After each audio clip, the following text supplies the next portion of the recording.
Welcome into another episode of Mood Swings with Liv Moods. I am Liv Moods, and as always, this is presented by Landmark Lincoln. Shout out to our friends over at Landmark Lincoln. Make sure you head to their location off of Bellevue and Broadway to figure out why they have been the #1 Lincoln dealer in Colorado for as long as they have. I say it every show. I have to say it again. I'm the proud new owner of a 2025 Lincoln Nautilus. I could not love my car more. If you need a new vehicle, if you know somebody else that needs a new vehicle, make sure you check out our friends over at Landmark Lincoln. Okay, enough about vehicles. Let's get into the show.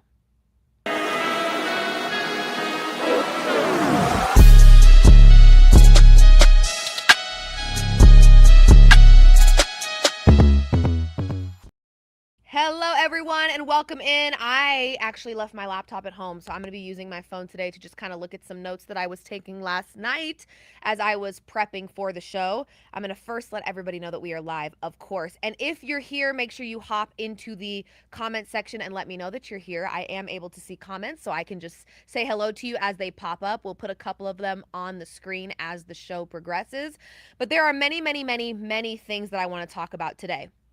From the NBA to the Broncos preseason game to preseason as a whole, we've got a couple of moments we want to talk about. The WNBA and the drama that is continuing to happen over there. There is many things to discuss. First, I want to kind of make the top of the show more Denver focused, as I am a Denver sports fan, and I do keep my finger on the pulse of all things happening in Denver, around Denver, within Denver organizations, right? And something that you guys know has recently happened that I am not a huge fan of, frankly, but I am also not the front office and I have no business being involved in any of those decisions, is the sign and trade of Peyton Watson.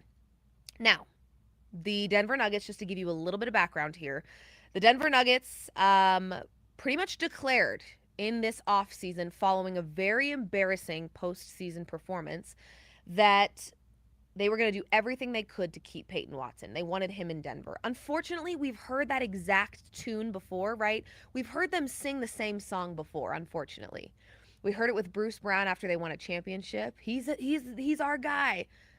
He wasn't our guy, right? We had to let him go. KCP's another example. Russell Westbrook, they never really declared that they were going to keep him, but we lose a lot of great guys a lot of the time. And I think the more important conversation that needs to be had, because I keep having this conversation over and over again, and I understand the layers that make this situation more complicated than let's just keep Peyton Watson, right? The layers are this. Was he asking for too much in general? That's pretty irrelevant. The point that I really want to make with this Peyton Watson stuff is that because of the way in which that the Denver Nuggets have mishandled their money in years past, they get to a point, a roadblock, if you will, where they can no longer afford to keep guys that are probably more beneficial to their roster and have made more of an impact. They can't keep them because of the ways in which they have, in the past, mishandled money. That's what we've seen many times before in Denver. It's not necessarily just the idea that we lose really great players. It's also the idea that because of poor spending habits, we unfortunately can't afford to keep good players because we pay players on their potential rather than seeing them on a long-term scale perform to the money that they acquire. I'm not going to name names, but we've seen it happen many times before where the Denver Nuggets pay for potential. They get a little too cash happy and they just start throwing money around. And then when it comes time where you've got a Peyton Watson that has a really high ceiling, is young, is in his prime, and wants to be paid X amount of dollars, you can't afford to keep him and you have to ship him off somewhere. So that's kind of the background here, right? There were fans that were kind of expressing some frustration. However, Peyton Watson, towards the end of the regular season, suffered a hamstring injury. As you guys know, soft tissue injuries can lag, can go on and on and on and on. They can linger. They can be very, very exhausting injuries. And they can last longer than you think they should, right? That being said, there were a lot of fans that were like, Peyton Watson, about to be a free agent. Is he not playing on purpose? And I was very quick to get on this show and say, let's not make any accusations, right? We're not going to assume that. That's not right. Peyton Watson is just doing what every player does. He wants his money. They all do it, you guys. Christian Brown just did it not too long ago, right? And he got paid a lot of money. So we watch this happen a lot with these players where they want money. What we don't hear about often, though, is the business side of it on the back end. We kind of know how this business works, but we don't really get to hear transparently how this business works. That was until Rich Paul got on the microphone. Rich Paul got on the microphone and he gave us kind of confirmation as to what we already knew was happening, but to hear it out loud definitely doesn't feel great as a Denver Nuggets fan. Here are Rich Paul's comments on all the things that transpired with the sign and trade involving Peyton Watson, a total of 5 teams, one of which being the Denver Nuggets. Here it is. Let's explain what just happened with Peyton Watson. Clutch represents Peyton Watson. Yes. Peyton Watson was moved. It was a sign and trade. Sign and trade. Yes. Ultimately, what they got back is a draft pick, Picks right? where they couldn't take money back based upon what they asked. So it's really an issue of the way that CBA is structured. Yeah. Teams From a have to cap make perspective. business decisions. Yes. And Peyton Watson was moved for a business decision, and he signed a new, 4 years, $88 million? Yes. So he was a restricted free agent. Mm-hmm. You got to remember, he did not finish the season. He didn't play in the playoffs. He was dealing with a hamstring injury, a soft tissue injury. And when you're dealing with those injuries, you have to be very careful in your return. Guys want to play. You have to protect them from themselves in that moment because you're up for a contract and it's the playoffs and I've had a pretty good year. Very good year. Yeah, so I need to play. And it's important to protect that. How many parts moved to how many different teams? It was a 5-team trade. So it was 5 altogether. Yes, it was a 5-team trade. It's a lot of men. It's like that because the NBA has these ridiculous rules where things have to match up a certain way. Yeah, but also Cleveland had to move a player and a pick, 2 picks. Washington got involved and got a player from Cleveland that they was actually looking for. They were looking for a third point guard. Charlotte got involved moving a player. The Clippers was involved because they took in a player. Mm-hmm.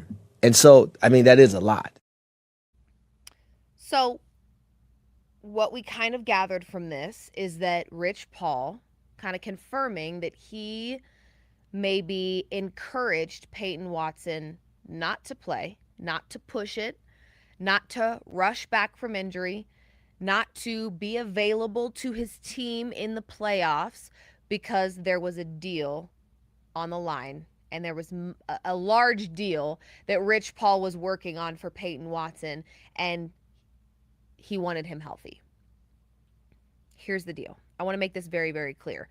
From a fan perspective, as a Denver Nuggets fan, seeing these comments by Rich Paul, seeing Rich Paul confirm what we were worried about is frustrating. And you have every right as a Denver Nuggets fan to watch that clip and go, what the hell, right? When you watch Aaron Gordon with the same injury, hobbling in and out of games, right? And pushing his body to his limit or past it, really. Same injury, kind of breaking his body to try to be available for this team. This Nuggets team in desperation mode. Not playing their best. And you know how crucial Peyton Watson was to the success of this team, right? So as a Nuggets fan, I understand being frustrated. Honestly, I do. I understand seeing this clip and feeling like, wow, dang. You know, the business, the money got in the way of being a team player for the Denver Nuggets. That's how this clip made Nuggets fans feel. And I understand that level of frustration. I absolutely do.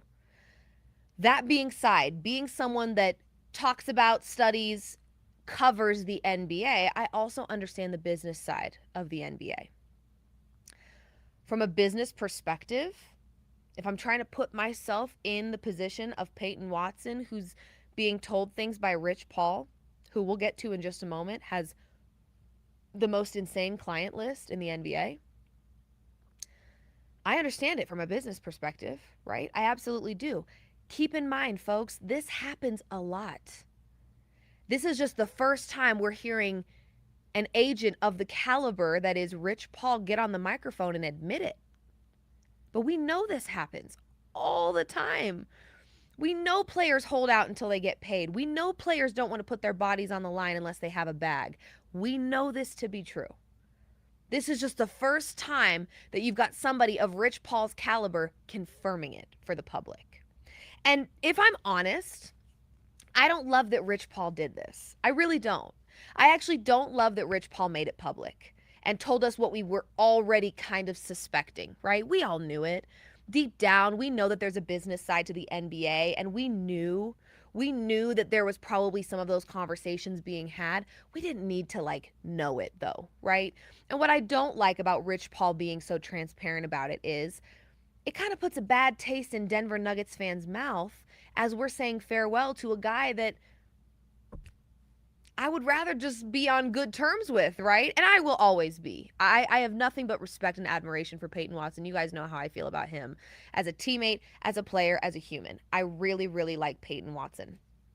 But I can understand Nuggets fans being frustrated, and I hate seeing negative farewells. I really do, because here's the reality. Peyton Watson has to come back to Denver and play here with his new team, and I don't want it to be this hostile environment around Peyton Watson. So I really wish Rich Paul would have kept what we already knew to maybe be true to himself, right? And then it poses a larger question. Does Rich Paul have too much damn power in the NBA? You guys, just for some perspective, if you're listening to this show going, who is Rich Paul? Okay. He works with Clutch Sports. Separately, one of the cooler things about him is that he is engaged to Adele. No big deal. You guys might think that his coolest attribute is that he is a really rich agent. No, he's engaged to Adele. Much bigger deal. Here are some of his clients, just to name a few. Anthony Davis, De'Aaron Fox, Zach LaVine, Darius Garland, Tyrese Maxey, Draymond Green, Fred VanVleet, Peyton Watson, as you guys know, KCP, Moses Moody. Keep in mind, some of these players, when you hear about their contracts, you're going, how on earth did he make that kind of money? Who made what? That is the Rich Paul effect. He makes money for these players that you wonder where the money even came from. How did he manage that, right? So many Denver Nuggets fans were sitting there saying, Peyton Watson is not worth north of $20 million a year. Apparently he is, because somebody paid for it. Somebody paid for it. And they are named the Cleveland Cavaliers, right? And the Cleveland Cavaliers got a whole lot better adding Peyton Watson to their roster. So he's got a lot of clients. If you guys remember, Jordan Clarkson. Sometimes you see updates on his contracts and you're going, what? Rich Paul. This is the Rich Paul effect, okay? I'm scrolling like this. The list goes on. What we've started to see lately with Rich Paul, though, is more involvement in the media, right? He's getting on the mic. He's kind of giving us the behind-the-scenes look at the business side of the NBA. I didn't think we needed to know that, but now we do, right? Now, every time Peyton Watson's out with injury, are people going to think that he's doing it for selfish reasons? They might. And I hate that Rich Paul put this 23-year-old in that position. Rich Paul gets a whiteboard out. When have we ever been so close to information, knowing exactly where a player like LeBron James is thinking about going? When have we ever had access to that information? Rich Paul. Rich Paul all of a sudden gets on a whiteboard, starts circling teams, crossing out teams, is letting us into the backside of the business. Is that a dangerous game? Are we playing a dangerous game with the level of power that Rich Paul has in the NBA? It doesn't even feel like it should be legal how much money this guy makes. He's obviously good at what he does. Obviously. Because half of the players that he represents, you don't think are worthy of their contract. And frankly, what you think doesn't matter because they're still getting paid. That's what Rich Paul does. And it feels like Rich Paul is kind of more of a puppet master than we even realize. I feel like he has more power and control over teams than teams have over him. He's getting players paid money that you didn't even think they were worth, and he's making it happen. And he's taking his cut and he's living his best life. So it does pose the question of how much power behind the scenes does Rich Paul have? I think a lot. And I think it can be a funny little hee ha ha, but really, you look at his client list and how much money he generates from these players, and it's pretty bonkers. It's pretty bonkers. If there's a contract out there in the NBA that you're like, that doesn't make sense, I have a feeling Rich Paul's behind it. I have a feeling Rich Paul had something to do with that contract being the way that it was. And you guys know, I believe Peyton Watson is worth what he got. So for that, I say thank you, Rich Paul. But there are some contracts out there where I go, what? How in the world did he swing that? He's Rich Paul. And he's very powerful. And I think he's very involved in the back end of the NBA. Very. So I had to put my 2 cents in there. From the business side, I get it. From the Nuggets fan side, I really hated seeing that clip. I think we all just would have slept better at night if we never got that confirmed, right? And if we could just go on with saying our farewells to P. Watt and going from there. I really think that would have been better. I think that would have been more beneficial, truly. So that's my 2 cents there. While we are on the topic of all things Denver, here's what I've got going on, okay? Here's what I've got going on. Oh, that's the other thing. I'm getting some information sent to me here. Shout out to my husband. Clutch Sports also represents the NFL. Clutch Sports, in my opinion, as we're talking about the level of power in which Rich Paul has, Clutch Sports isn't just NBA. It's not just powerful in the back end of the NBA. They are also, Clutch Sports, responsible for some very large and notable contracts within the NFL. Jalen Hurts, Myles Garrett, Devontae Smith. I mean, the level of power in which Clutch Sports has in the back end of these sports is pretty insane and slightly terrifying, actually. There's a lot of power, and in order to have power, you have to be privy to information. And when you have information and money, it can be a very scary thing. So I'm just saying, I'm not trying to make Rich Paul out to be this like scary monster. That's not at all what I'm trying to do. But the reality is he is a powerful human. Clutch Sports is very powerful.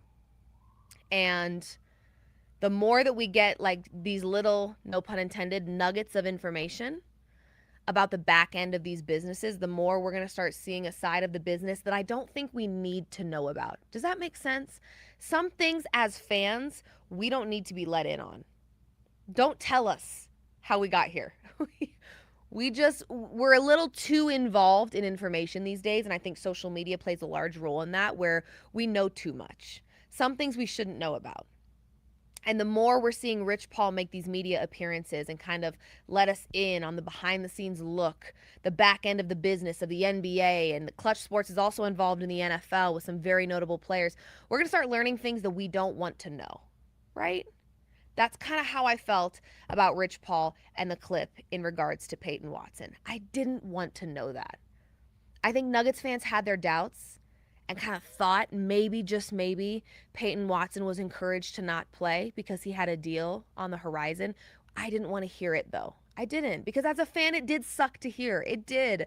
And you guys know I'm a very large fan of Peyton Watson, but that sucked to hear.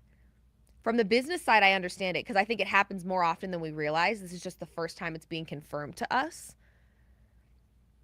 But as a Nuggets fan, knowing AG's also got injuries and he's pushing himself to his limit, hobbling up and down the court.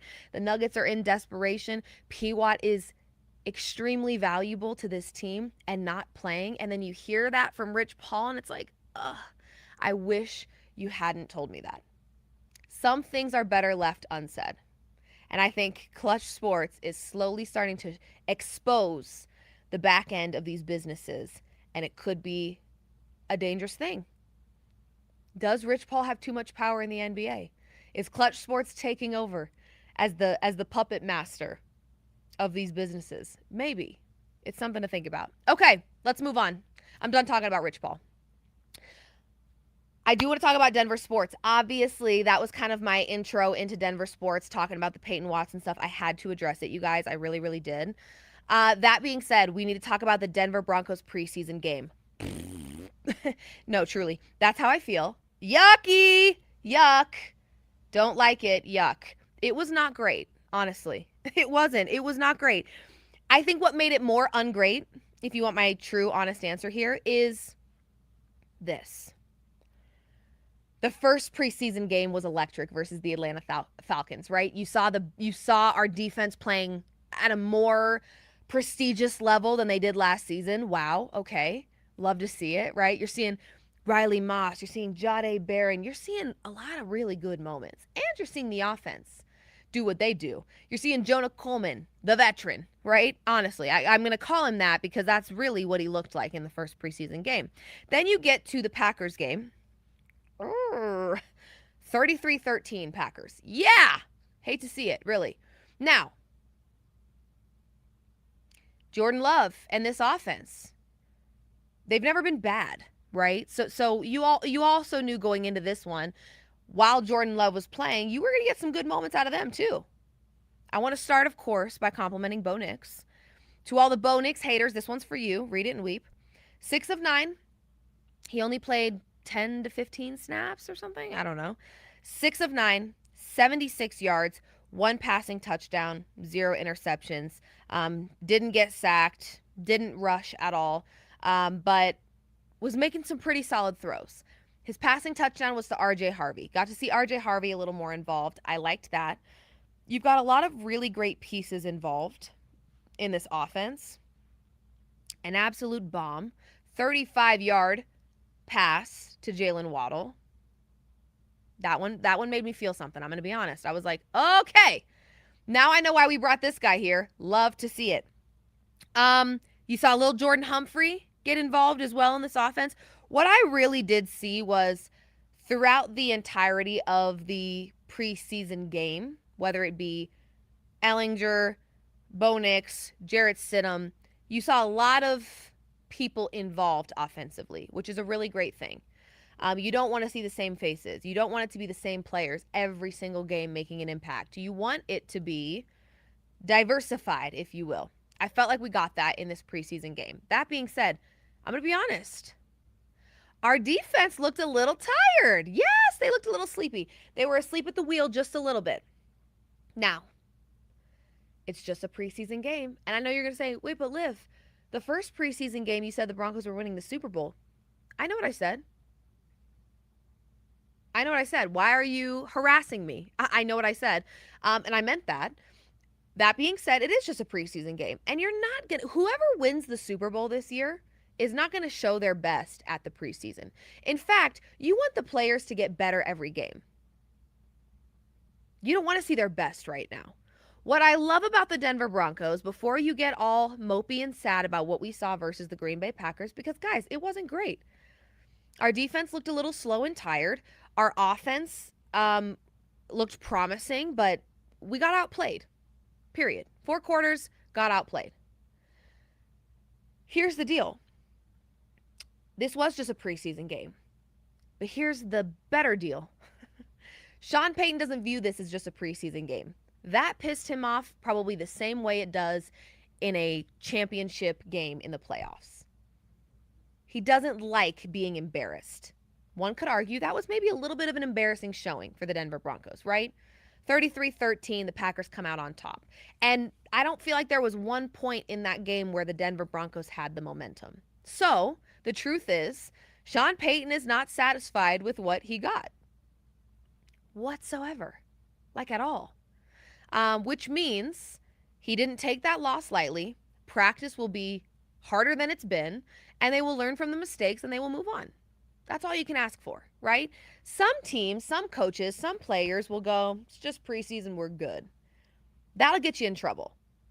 Kicking your feet up, relaxing, taking a chill pill, that'll get you in trouble.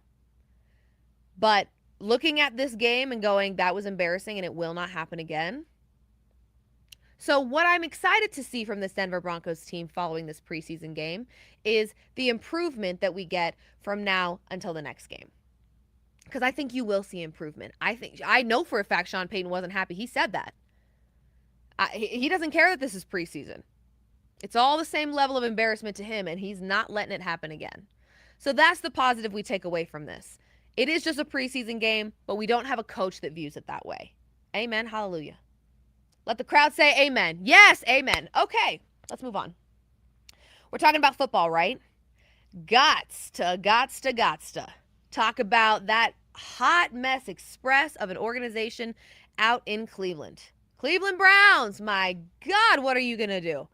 What are you going to do? Because whatever you do, it can't be Deshaun Watson, I'm afraid. I'm just saying. Okay? I'm just saying you have not given Shedeur Sanders a fair shot. I'm just saying Deshaun Watson, me, oh my, what a mess he has been from the beginning. When he got this money from Cleveland after the scandal that was the massages, this guy, he's not necessarily likable, I'm afraid. That's the problem. He gets in trouble off the field. He's doing some very disgusting things, nasty work, really. Gets paid so much money. Injured. When he's not injured, plays like crap. And continues to kind of be this like schmuck that just like doesn't take accountability for anything. And it's not any better right now, right? This is probably his best shot at being the starter for the Cleveland Browns because the quarterback competition, I think, has died out a little bit. And it doesn't seem like the Cleveland Browns are like super, super excited about the idea of Shedeur Sanders as a starter. So I think they were actually really pushing for Deshaun Watson here. And they will likely still.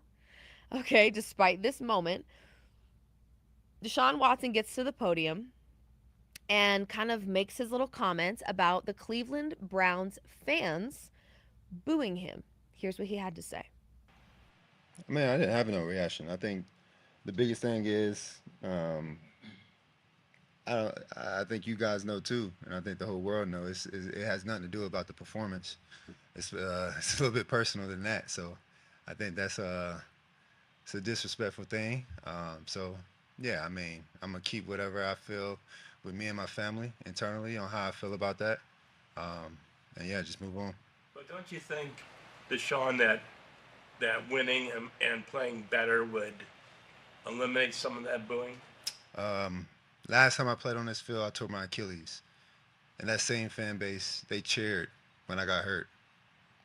So, does that have to do with what does that have to do with anything about performance? When a person get hurt, especially for your own city, and they cheer. Does any of that make you regret coming here? Nah, I don't regret anything in my life. You know, I think the Lord put me through situations for a reason, so I don't regret anything at all. But you know, I had different thoughts on how it was going to be, but you know, it is what it is. You know, sometimes, you know, the tables turn, and I'm patient enough because I'm a child of God to, you know, wait for that time to change. So I'm not tripping on it.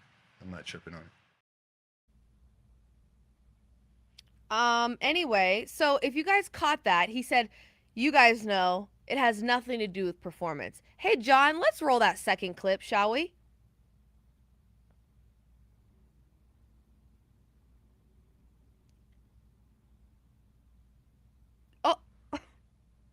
I don't think I need to say a word. Guys, Deshaun Watson, let me break it down for you really simple. You said it has nothing to do with performance and it's personal. Absolutely, it's personal. You are not a likable person by this fan base. They don't like you. You've done some really weird shit, okay? I don't know how else to say it. You've done some weird shit and you've taken little to no accountability for doing it. You have been a weirdo. That's the personal side of it. Yes, of course, Cleveland Brown fans are going to make it personal. You represent their favorite team, and you're not a great representative. As a leader, which the quarterback position is, you are not a good one. Honestly. So, yeah, it absolutely is personal, for sure. But you claiming it has nothing to do with your performance and then throwing a ball directly to the ground as the quarterback in an attempt to make a play, you can no longer say it's not about your performance. Not only are you unlikable and you've done some weird shit, you also suck right now. So here's the reality. I'm not at all going to make light of what you did because I actually think you're a weirdo, and I'm not going to make it this funny hee hee ha ha because nothing about it is funny or hee hee ha ha. That being said, there have been a lot of really shitty people that we've kind of forgotten that they're shitty people because they're good athletes. I'm not saying it's right, but we've done it a lot.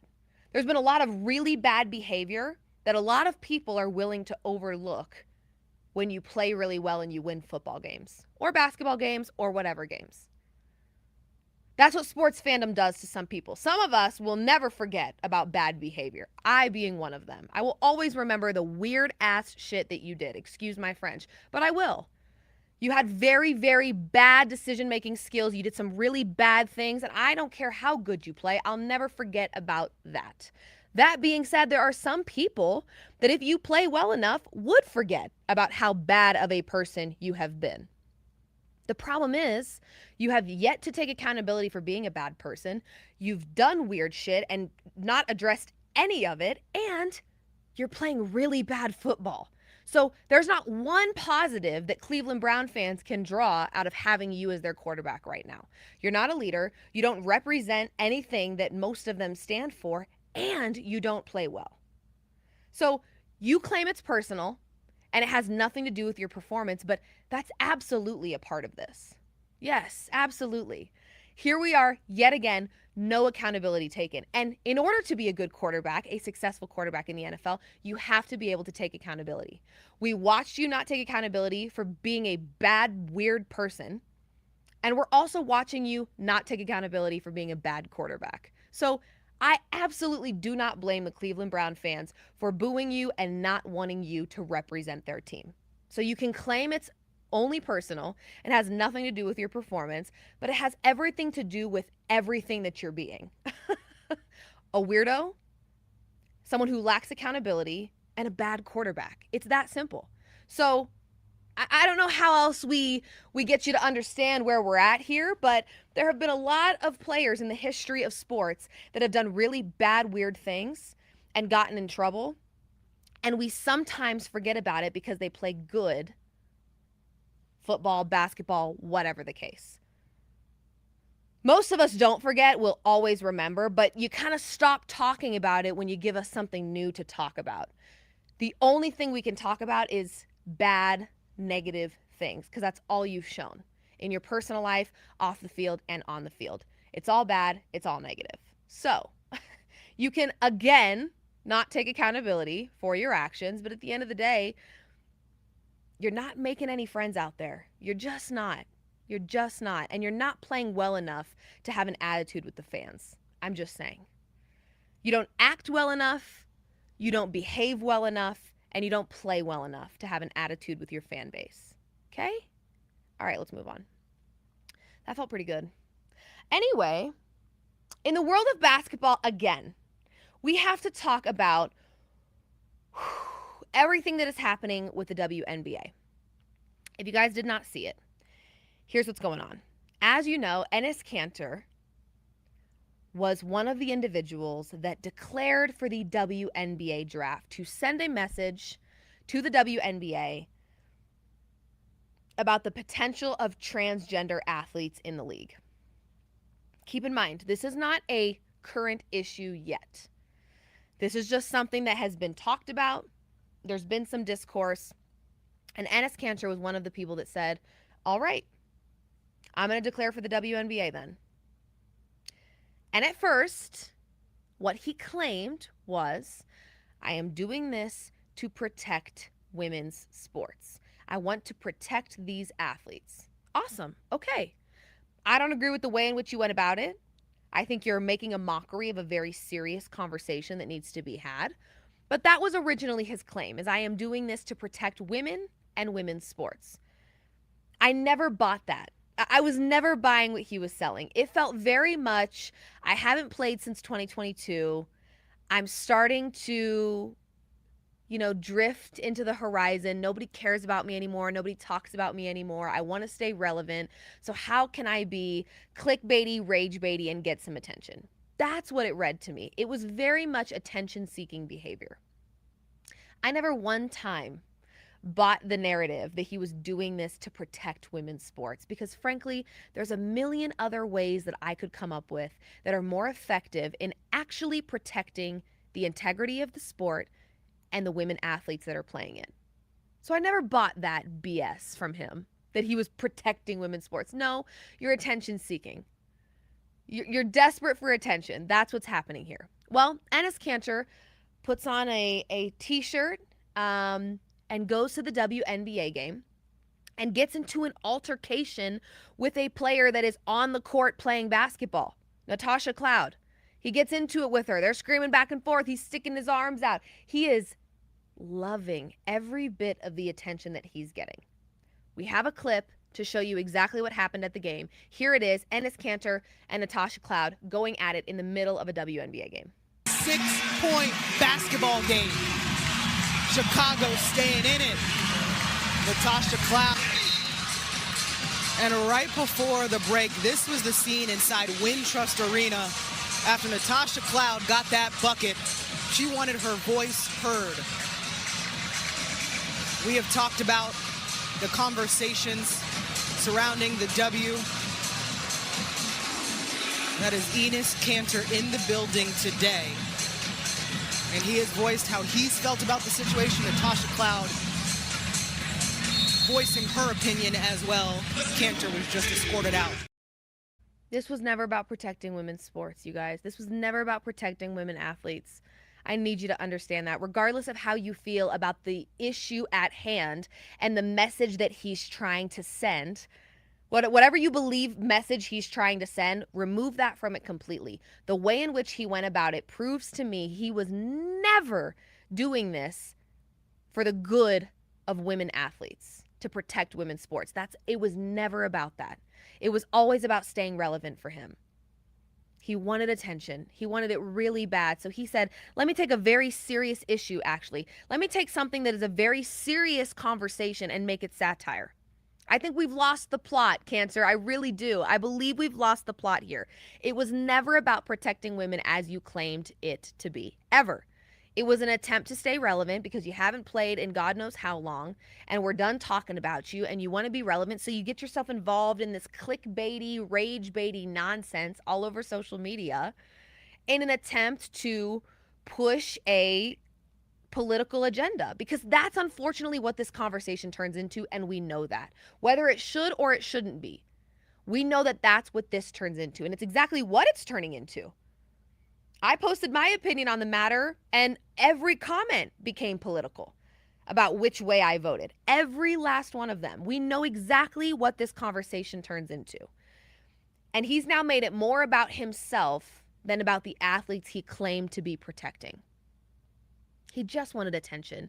It was never about protecting women or protecting the integrity of this sport. It wasn't. He's completely lost the plot. Completely lost the plot. I think we could sit down and have very productive adult-like conversations, very serious conversations about how to navigate what is best for the league and what is best for these female athletes that are playing this game. And I think we could probably come up with appropriate ways to go about it. And I think if you are a guy like Kanter, or you're a former player of the game and you want to help in any way, there's a lot of effective ways to do that. The way he's doing it is not effective.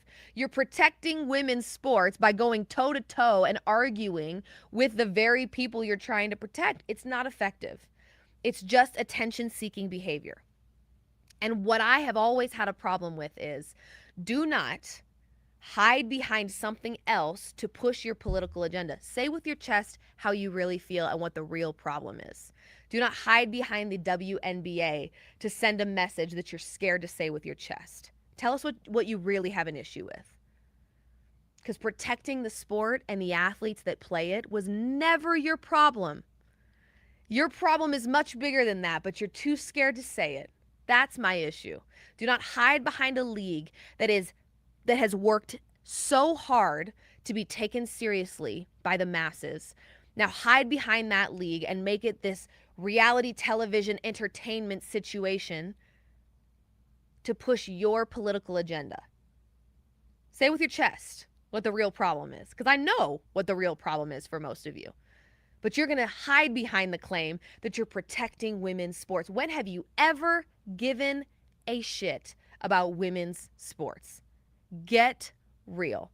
There are 1,000,001 ways that you can more effectively protect these athletes, and you are not doing it that way. You are not doing it that way.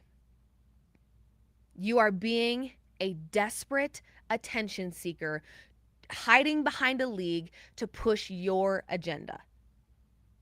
Be a man, say it with your chest. Don't put it on a t-shirt, say it. Say what you really feel. Because arguing back and forth with the very athletes you claim to be protecting isn't effective, and you know that. Which is why I know it was never about that. It was never about that. And if you thought it was, I'm sorry, you are sadly mistaken. This was nothing more than needing to stay relevant and wanting to push his political agenda, and doing so by hiding behind the WNBA, and in turn making the WNBA and the athletes within it collateral damage. So we've actually accomplished nothing here besides you being obnoxious and needing a permanent ban from the WNBA. Seriously.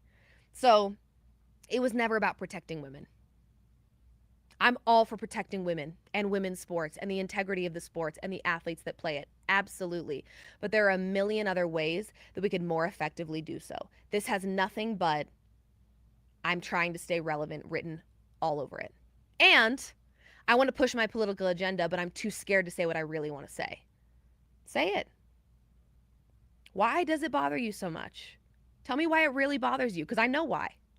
You just don't have the balls to say it. There you go. Okay. That's all I've got on that one. It just feels a little too theatrical at this point. Like you are not doing what you think you're doing. So let it go and leave women alone. How about that? Leave them the hell alone immediately. Thank you. Okay. I think that kind of does it, you guys. That was really what I wanted to talk about. I wanted to talk about kind of the hot topics that are happening right now. Obviously, Broncos preseason game, not what we wanted. Not what we wanted at all. But it is what it is, and we'll get them back. We'll get them back and feeling good, okay? But yeah, you guys, I am excited. I'm excited for all things football season. Oh my gosh, it's so soon. I cannot wait. I appreciate you guys for hanging with me on this Monday morning. Sending you guys all my love. And we'll be back Wednesday from the desk to kind of talk through some more hot topics. And we're gonna start breaking down content in a really, really good way here at Guerrilla Sports. So I'm excited to kind of let you guys in on that. It's going to be a fun season. I'm really excited to cover the Denver Broncos with you, alongside you. It's just going to be a really fun year. I'm feeling good about it. So thank you guys for tuning in to another episode of Mood Swings with Liv Moods. I'm Liv Moods. And as always, this is presented by Landmark Lincoln. Shout out to our friends over at Landmark Lincoln. Make sure you head to their location off of Bellevue and Broadway to figure out why they have been the #1 Lincoln dealer in Colorado for as long as they have. Thanks for tuning in to another episode of Mood Swings. We'll be back again on Wednesday. See ya.